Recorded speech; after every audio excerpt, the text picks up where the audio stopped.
Hi, welcome to day 3 on motion planning for self-driving cars. So, day 1 was about perception, and you learned a lot on how to find obstacles, find the roads, find all of that, use sensors, fuse all of that using deep learning.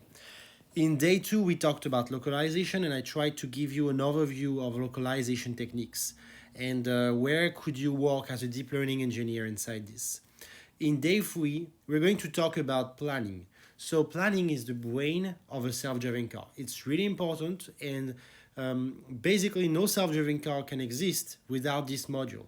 You can always have localization being some sort of GPS RTK based technique.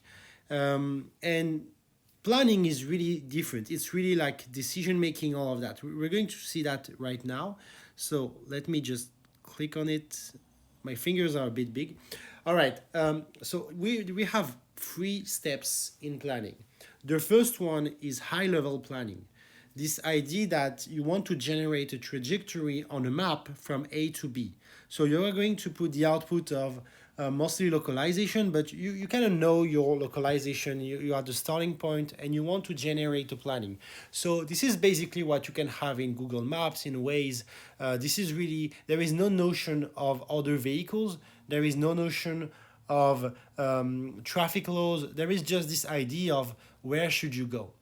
Then there is behavioral planning. So this is basically decision making. So now that you know all of that, how can you make a decision? And finally, there is path planning. So this is the idea to generate a trajectory. So let's see high level planning. In high level planning, we want to discretize the environment. So we have many ways of doing so. The first thing is discrete planning. So generally, you will discretize the environment into cells, and then you will use graph search to find your route. So if you've been to engineering school, maybe bachelor, something like this, you must have learned about Dijkstra's algorithm or breadth first search. All of these algorithms that I also mentioned in my course on self-driving cars, these are algorithms that are the basics to understand how to generate a trajectory from A to B. So you have the Udacity AI nanodegree that can do that. But to be honest, many free courses do that. Even at Udacity, the AI for robotics do that as well. And it's very well explained.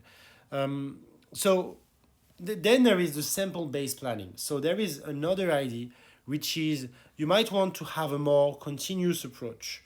And this should go generally into the third thing, path planning, but we'll see that later.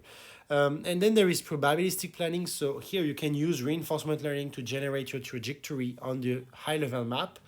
And sometimes you can use also deep learning without reinforcement learning just to generate your trajectory given a map. So you will work mostly on deep learning on this part, but you can also expect to work on deep learning on the other parts. So in behavioral planning, there are 2 things. There is obstacle prediction. So where is the obstacle going to go?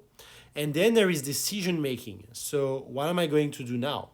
So in prediction, you have many ways of using a learning-based approach. So for example, in self-driving cars, there's a lot of Gaussian mixture models with deep learning, Gaussian process regression. These are algorithms that are used using deep learning to predict the next position of an obstacle. But you can just use LSTMs, stuff like this, to try and see where will the vehicle go in the next few seconds. What is the intent?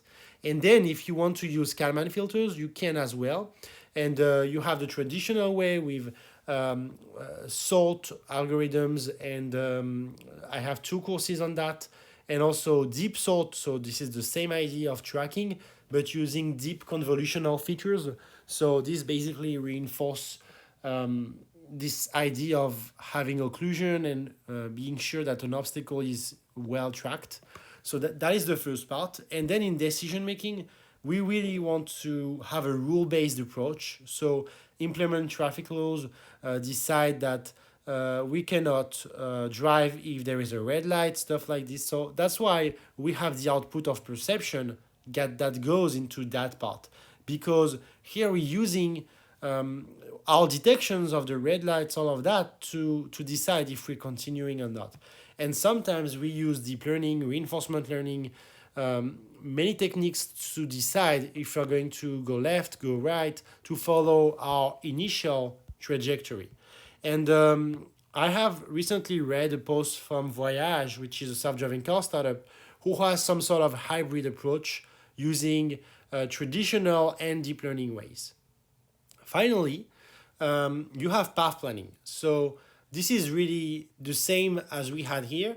The idea is like it's more an online approach where you will use RRT or RT star to avoid obstacles. So this is an idea of we know that we want to go right, but how are we going to avoid the obstacles? So here I should have put a relationship between this one and the path planning, because obviously there is also this notion of having the output of perception. We want to avoid obstacle, generate a smooth trajectory, something like this, something that will be safe, be comfortable. And so there is not really deep learning inside that, but we can always find papers that will implement deep learning for motion planning, path planning, to have that. So here is the planning overview. I hope that helps you understand. We have 1, high-level planning, 2, behavioral planning, and 3, path planning.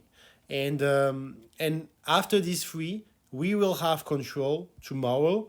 But to be honest, I won't have much to say on deep learning for control. So we'll also review other techniques such as using active learning in self-driving cars, or using GANs and synthetic data for training. So we'll also see all of that. All right, hope that helps. That wasn't really long, but you can see that we mainly have deep learning in planning and in perception and a bit in localization. So that would be like perception, planning, localization.